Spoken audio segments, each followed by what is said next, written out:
Hello, good evening, नमस्कार। तो मैं अमर कुमार एक बार फिर से आप लोगों का स्वागत कर रहा हूँ।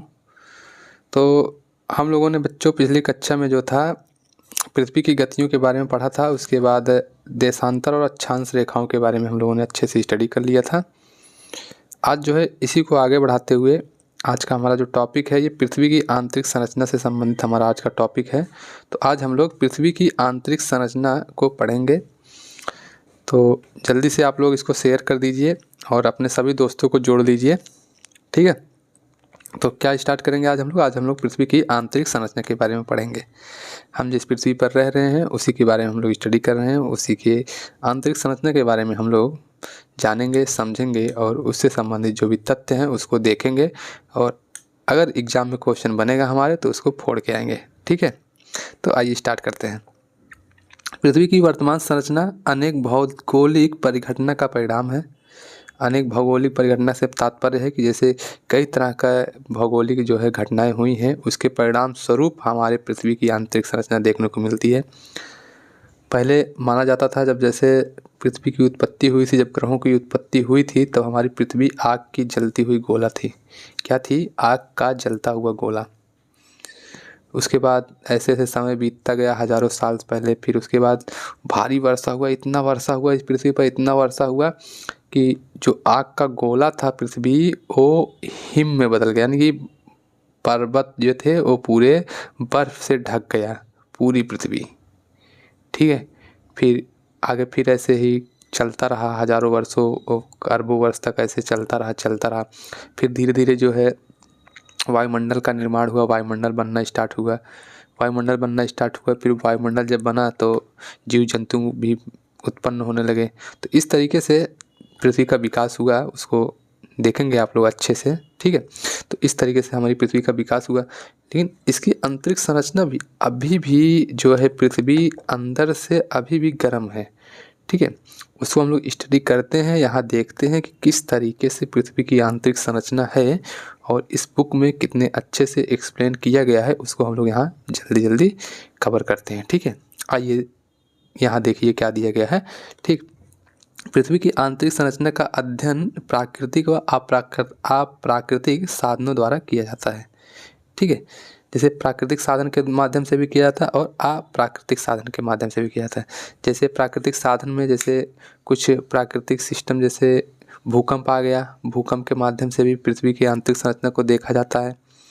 उसके बाद ऐसे ऐसे कई तरह की चीज़ें हैं जो पृथ्वी के अंदर के घटनाएं होती हैं, तो उससे हम लोग पृथ्वी के आंतरिक संरचना के बारे में हम लोग एक अनुमान लगाते हैं। और अप्राकृतिक साधनों में जैसे काफ़ी हद तक कहीं कहीं खुदाई भी करके चेक किया गया है कि क्या यहाँ तक क्या कैसे क्या सिस्टम है। तो ये सब चीज़ें जो है देखने को मिलती है, ठीक है। पृथ्वी का औसत घनत्व जो है 5.5 ग्राम पर सेंटीमीटर घन सेंटीमीटर है, मतलब 5.5 ग्राम घन सेंटीमीटर है। तो वहीं पृथ्वी के बाह्य परत का घनत्व जो है 3.0 और मध्य परत का 5.0 तथा अंतरम का घनत्व 11 से 13.5 ग्राम पर घन सेंटीमीटर है, ठीक है। ये घनत्व से क्वेश्चन बन भी सकता है, तो इसको आप लोग याद रखिएगा। कोई पृथ्वी का औसत घनत्व कितना है तो 5.5 ग्राम पर घन सेंटीमीटर, और पृथ्वी के बाह्य परत का है तो 3.0 यानी कि 3, और मध्य परत का है 5 तथा अंतिम परत अंतरम का घनत्व है जो है 11 से 13.5 ग्राम घन सेंटीमीटर, ठीक है। पृथ्वी की गहराई में प्रवेश करने पर प्रति 32 मीटर पर 1 डिग्री सेल्सियस तापमान में वृद्धि होती है। देखिए अभी मैं कह रहा था ना कि पृथ्वी अभी भी गर्म है, तो यही चीज़ है। अगर आप प्रति 32 मीटर जाएंगे, जितना मीटर अंदर जाएंगे उतने ही धीरे धीरे पृथ्वी हमारी गर्म दिखाई देगी। तो एक चेक किया गया है भूवेत्ताओं के द्वारा, भूगर्भवेत्ताओं के द्वारा पता लगाया गया है कि 32 मीटर अंदर जाएंगे तो 1 डिग्री सेल्सियस की तापमान में वृद्धि होगी, और जितने अंदर जाएंगे उतना ही तापमान वृद्धि होती रहेगी, ठीक है। परंतु बढ़ती गहराई के साथ तापमान की वृद्धि दर में भी गिरावट आती है, ठीक है। ज़्यादा गहराई में चले जाएंगे फिर उसके बाद जो है उसके तापमान वृद्धि में गिरावट भी आती है पृथ्वी की जो है संरचना के आधार पर। और अगला दिया गया कि पृथ्वी की त्रिज्या लगभग 6370 किलोमीटर है। 6370 किलोमीटर, यानी कि इस तरीके से अगर हमारी पृथ्वी है तो ये अगर केंद्र है, तो अगर आप खोदना स्टार्ट करेंगे तो पृथ्वी के केंद्र तक आपको जाने में 6370 किलोमीटर की खुदाई करना पड़ेगा। ठीक है, फिर इससे दुगना खोद देंगे तो आप इस इधर से खोदेंगे इधर निकल जाएंगे। ठीक है, तो ये है पृथ्वी की त्रिज्या कितना है, 6370 किलोमीटर। ये क्वेश्चन बना भी है। ठीक है, पृथ्वी की आंतरिक संरचना का अध्ययन जो है ये भूगर्भ शास्त्र कहलाता है। क्या कहलाता है? भूगर्भ शास्त्र कहलाता है, जियोमॉर्फोलॉजी। ठीक है, आगे है पृथ्वी की परतें। पृथ्वी की परतें कितनी है? तो पृथ्वी के आंतरिक भाग को 3 भागों में बांटा गया है। तो पहला भाग है भूपर्पटी, जिसको क्रस्ट कहते हैं। तो भूपर्पटी में सिलिका व एल्यूमिनियम की अधिकता के कारण इसे सियाल भी कहते हैं। क्या कहते हैं? सियाल। सियाल क्यों कहते हैं? क्योंकि इसमें सिलिका और एल्यूमिनियम की अधिकता है भूपर्पटी पर, इसीलिए इसको सियाल कहते हैं। यह पृथ्वी का सबसे ऊपरी और ठोस भाग है। ठीक है, क्या है? सबसे ऊपरी भाग है और ठोस है। महासागरों के नीचे इसकी मोटाई 5 किलोमीटर है, जबकि महाद्वीपों के नीचे यह 30 किलोमीटर तक है। ठीक है, इसको याद रखिएगा। जैसे जो पृथ्वी पर महासागर हैं, महासागर पर ये जो भूपर्पटी है इसकी मोटाई जो है 5 किलोमीटर तक है। और अगर यही महाद्वीपों की बात करें तो महाद्वीपों पर इसकी मोटाई जो है ये बढ़ जाती है, तो कितना हो जाता है? 30 किलोमीटर तक देखने को मिलता है। ठीक है बच्चों, और काफ़ी अच्छा लगता है कि मेरे वीडियो, मतलब एक भाई कमेंट किया था कि फ्रॉम पंजाब से, आई लव पंजाब। मतलब पंजाब तक के लड़के, हरियाणा तक के बच्चे, यहाँ के बच्चे मेरी वीडियो देख रहे हैं, तो काफ़ी ज़्यादा अच्छा भी लगा। तो आप लोग जिस एग्ज़ाम की तैयारी कर रहे हैं उसका और कहाँ से आप वीडियो देख रहे हैं उसको भी कमेंट कर दीजिएगा। ठीक है, कम से कम मुझको भी तो पता लगे कि हमारे ऑडियंस कहाँ तक है। ठीक है बच्चों, तो इससे पता लग जाएगा ना किस एग्ज़ाम की तैयारी करते हैं आप लोग, तो उससे रिलेटेड कंटेंट थोड़ा सा मैं अलग से भी प्रोवाइड करूँगा। ये तो चल ही रहा है, इसके अलावा मैं टेलीग्राम चैनल है मेरा, उससे जुड़ जाइए, उस पर भी आप लोगों को मिलेगा कुछ ना कुछ। ठीक है, तो डिस्क्रिप्शन बॉक्स में लिंक है, तो टेलीग्राम पर भी जुड़ जाइए। तो आपको एग्ज़ाम के जिस एग्ज़ाम के लोग ज़्यादा रहेंगे उससे रिलेटेड कंटेंट हम और प्रोवाइड करने की कोशिश करेंगे। ठीक है बच्चों, आइए देखते हैं। ठीक है, भूकंपीय लहरों की गति के अंतर के आधार पर भूपर्पटी को 2 उप विभागों में बांटा गया है। कितने में बांटा गया है? 2 उप विभागों में बांटा गया है, ऊपरी क्रस्ट व निचली क्रस्ट। क्रस्ट को भी 2 भागों में बांटा गया है। इस परत का औसतन घनत्व जो होता है 2.7 ग्राम पर घन सेंटीमीटर, या मतलब 2.7 से 3.0 तक, यानी कि 2.7 से 3 ग्राम पर घन सेंटीमीटर तक इसका औसत घनत्व होता है। किसका? क्रस्ट का। ठीक है, क्रस्ट का औसत घनत्व पूछ सकता है, तो याद रखिएगा। इस परत में सर्वाधिक मात्रा में ऑक्सीजन पाया जाता है 46.6%, तथा सिलिका और एल्यूमिनियम भी पाया जाता है। सिलिका जो 27.72% और एल्यूमिनियम जो है 8.13%। ठीक है, तो ये इसके बारे में था। किसके बारे में? क्रस्ट के बारे में, भूपर्पटी के बारे में। ठीक है बच्चों, इतना समझ में आ गया होगा। आगे चलते हैं। आगे है हमारा मेंटल नहीं है, मेटल। ठीक है, भूपर्पटी के नीचे भाग को मेंटल कहते हैं। इस परत में सिलिका व मैग्नीशियम की अधिकता होने के कारण इसे सीमा कहते हैं। सिलिका व मैग्नीशियम के कारण इसको सीमा कहते हैं। इस परत की गहराई 2900 किलोमीटर तक है। कितना है? 2900 किलोमीटर। जो भूपर्पटी था तो महासागरों में 5 किलोमीटर, और जो स्थल खंड थे, स्थल खंडों पर जो है वो 30 किलोमीटर था। और जो मेटल है, मेटल ये उसके बाद से 2900 किलोमीटर तक मेटल देखने को मिलता है, जिसको सीमा भी कहते हैं। ठीक है, इस परत को भी 2 भागों में बांटा गया है, ऊपरी मेंटल और निचली मेंटल। ठीक है, ऊपरी मेंटल के भाग को दुर्बलता मंडल कहते हैं, और इस परत का औसत घनत्व जो है ये 3.3 ग्राम पर घन सेंटीमीटर से 5.5 ग्राम पर घन सेंटीमीटर होता है। ठीक है, 3.3 ग्राम प्रति घन सेंटीमीटर और से 5.5 ग्राम प्रति घन सेंटीमीटर। ठीक है, अगला क्रोड है, जिसको कोर या क्रोड कहते हैं। तो इसमें दिया गया कि पृथ्वी के केंद्र वाले भाग को क्रोड कहते हैं। किसको कहते हैं? पृथ्वी के केंद्र वाले भाग को क्रोड कहते हैं। और इस परत में निकिल और फेरस की अधिकता होती है। ठीक है, जिसको निफे कहते हैं। ठीक है, इस कारण से इसे निफे कहते हैं। और इस परत को भी 2 भागों में बांटा गया है, ऊपरी क्रोड और निचला क्रोड। इसकी गहराई 2900 से लेकर पृथ्वी के केंद्र तक 6370 किलोमीटर 6370 किलोमीटर तक है। इस परत का औसत घनत्व जो है ये 12 ग्राम प्रति घन सेंटीमीटर से 13.6 ग्राम प्रति घन सेंटीमीटर होता है। असंबद्धता मंडल इसी में देखने को मिलता है, चट्टानों के घनत्व में एकाएक परिवर्तन को दर्शाता है। ठीक है, इस तरीके से फिगर में आप लोग देख सकते हैं। अगर आपके पास बुक होगा तो बुक में और अच्छा दिख रहा होगा, फिलहाल इसमें भी अच्छा दिख रहा है। ठीक है, ये इनर कोर है, ये आउटर कोर है, यानी कि आंतरिक कोर और बाहरी कोर। ठीक है, ये है मेंटल है। ठीक, ये क्रस्ट है। ओशियन में देख सकते हैं महासागरों में पतला होता है और यहाँ जो है स्थलों पर जो है ये मोटा होता है 30 किलोमीटर तक। ठीक है, इस तरीके से इसको देख सकते हैं। ठीक है, आगे बढ़ते हैं। आगे स्थल मंडल। अब हम लोग स्थल मंडल, ये जो है अब मेन पॉइंट यहाँ से स्टार्ट होता है। स्थल मंडल पृथ्वी की संपूर्ण बाह्य परत जिस पर महाद्वीप महासागर स्थित है स्थल मंडल कहलाता है। स्थल का प्रतिशत संपूर्ण पृथ्वी पर 29% है और 71% जल है। ठीक है, 29% थल है और 71% जल है। तो वहीं जलीय भाग का प्रतिशत 71% है। इस प्रकार भू क्षेत्रफल व जल क्षेत्रफल का अनुपात 3.7 का है। ठीक है, पृथ्वी के उत्तरी गोलार्ध का 61% तथा दक्षिणी गोलार्ध का 81% क्षेत्रफल जलीय है। ठीक है, एक सेकंड रुकेंगे। चट्टान को देखेंगे आगे। चट्टान पृथ्वी की सतह पर पाए जाने वाले पदार्थों के संगठित रूप को चट्टान कहते हैं। पृथ्वी के क्रस्ट के निर्माण में 98% भाग जो है मुख्य रूप से 8 प्रकार के तत्वों से बने हुए हैं। कौन कौन से तत्व हैं? ऑक्सीजन, और ऑक्सीजन की मात्रा सबसे अधिक होती है।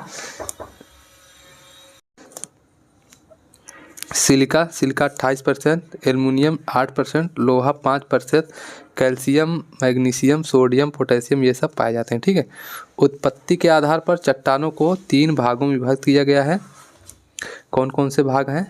तो आइए देखते हैं चट्टान के कौन कौन से चट्टान हैं। आग्नेय चट्टान।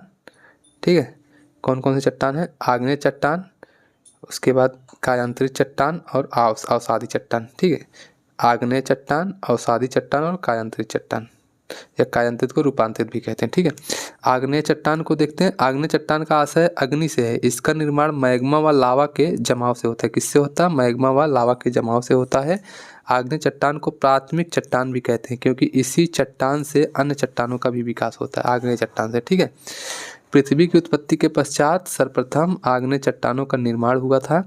ये चट्टानें रवेदार होती हैं। आग्नेय चट्टानों में जीवाश्म नहीं पाए जाते हैं क्योंकि ये मैग्मा और लावा के कारण बनता है ना, तो इसमें इस तरह जीवाश्म नहीं पाए जाते हैं। ठीक है, आर्थिक रूप से यह चट्टानें बहुत संपन्न होती हैं क्योंकि इसमें लोहा, निकिल, तांबा, सीसा, जस्ता, मैग्नीज, सोना तथा प्लेटिनम पाए जाते हैं। ठीक है, और हमारी भूपटपट्टी पर लगभग 90% भाग जो है ये आग्नेय चट्टानों का देखने को मिलता है।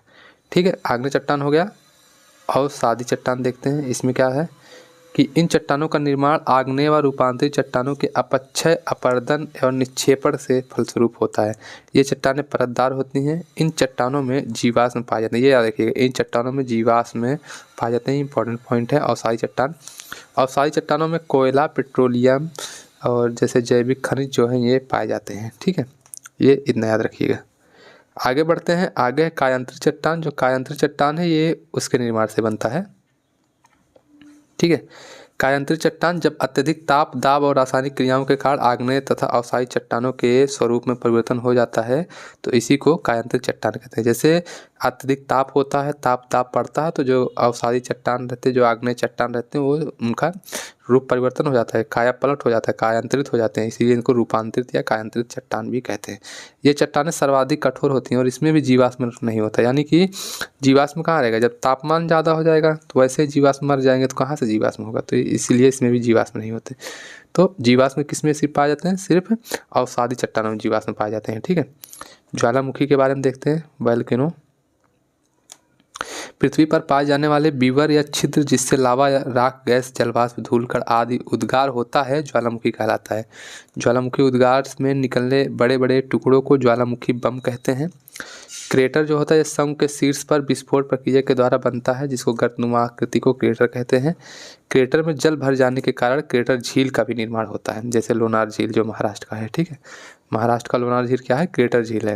क्रेटर क्या होता है? जैसे ज्वालामुखी होता है, शंख के आकार का ज्वालामुखी होता है, यहाँ जो ये शंख के आकार का होता है जहाँ से ज्वालामुखी निकलता है, इसी में जब पानी भर जाता है तो इसी को क्रेटर झील कहते हैं, यही क्रेटर होता है। ठीक है, कालडेरा क्या होता है? यह क्रेटर का ही बड़ा रूप होता है। जब क्रेटर का आकार बड़ा हो जाता है तो उसे कालडेरा कहते हैं। जैसे जापान का आसो क्रेटर, संयुक्त राज्य अमेरिका का क्रेटर लेक कालडेरा का उदाहरण है। ठीक है, आई होप आप लोग को बातें समझ में आ रही हैं। ठीक, ये रहा क्रेटर, देख रहे हैं, ये क्रेटर है, जहाँ से टूटा है निकल रहा है, इसी को क्रेटर कहते हैं। ठीक है, आगे देखते हैं। उद्गार के आधार पर ज्वालामुखी 3 प्रकार के होते हैं। ज्वालामुखी के प्रकार देखेंगे, 3 प्रकार की ज्वालामुखी होती हैं। सक्रिय ज्वालामुखी, सुषुप्त ज्वालामुखी और शांत ज्वालामुखी। सक्रिय ज्वालामुखी, यह ज्वालामुखी जिनमें लावा, गैस और विखंडित पदार्थ सदैव निकलते रहते हैं, सक्रिय ज्वालामुखी कहते हैं। कहने का मतलब इसमें कोई फिक्स टाइम नहीं रहता, किसी टाइम निकलेगा, इसमें हमेशा से लावा सब निकलता रहता है। ठीक है, इसको सक्रिय ज्वालामुखी कहते हैं। जैसे हवाई द्वीप है, किलायू, हवाई द्वीप का किलायू। ठीक है, मैक्सिको का कोलिमा, अर्जेंटीना चिली का ओजस डेल सलाडो, इटली का स्ट्राम्बोली व एटना, इक्वाडोर का कोटोपैक्सी, अंटार्कटिका का माउंट एल्ब्रुस और अंडमान निकोबार का बैरन द्वीप, ये फिलीपींस का माउंट ताल, ये सब सक्रिय ज्वालामुखी। सुषुप्त ज्वालामुखी ऐसे ज्वालामुखी होते हैं जो वर्षों में सक्रिय नहीं है परंतु कभी भी विस्फोट कर सकते हैं, यानी कि वो कई वर्षों से सुषुप्त अवस्था में है लेकिन उन कभी भी वो विस्फोट कर सकते हैं। ठीक है, तो इस तरीके से हो गया। जैसे इटली का विस्पियस, फिलीपींस का मेयन, इंडोनेशिया का क्राकाताओ, जापान का फ्यूजियामा, अंडमान निकोबार और भारत का नारकोंडम प्रमुख सुषुप्त ज्वालामुखी है। ठीक है, शांत ज्वालामुखी, शांत ज्वालामुखी में हजारों वर्षों से कोई उद्गार नहीं होता है और यह भविष्य में भी कोई संभावना नहीं है कि इसमें उद्गार होगा।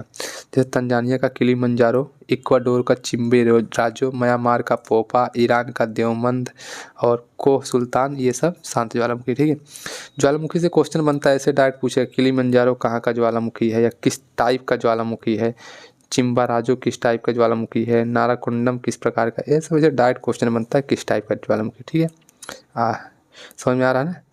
ठीक है, स्ट्राम्बोली को भूमध्य सागर का प्रकाश स्तंभ भी कहा जाता है। किलायू जो है ये विश्व का सर्वाधिक सक्रिय ज्वालामुखी है, सबसे अधिक। ठीक, किलौआ जिसको कहते हैं, किलौआ।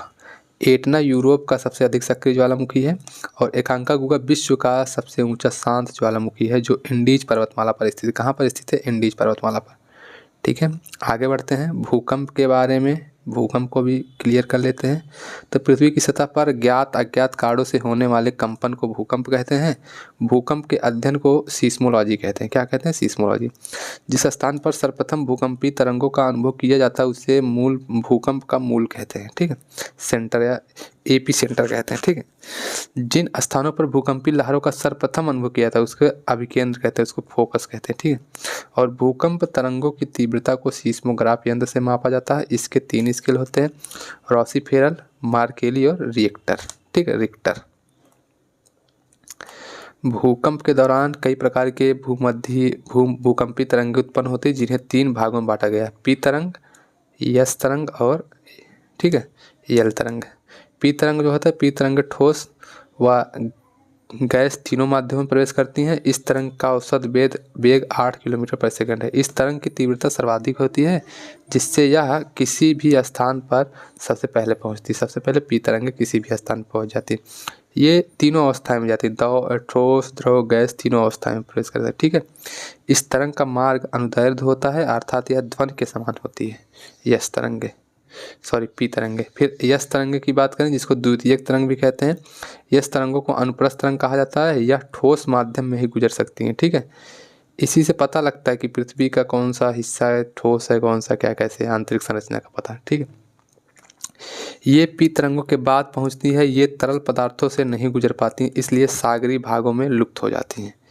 फिर तीसरा आता है यल तरंगे। यल तरंगों की खोज एच.डी. लब ने किया था और इसीलिए लब वेव भी कहा जाता है। इसको क्या कहा जाता है? लब वेव, इनके नाम पर।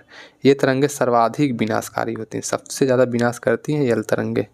लब नाम वैसे ही विनाशकारी है। ठीक है, आगे है, नोट में दिया गया है कि समान भूकंपीय तीव्रता वाले स्थानों को मिलाने वाली रेखा को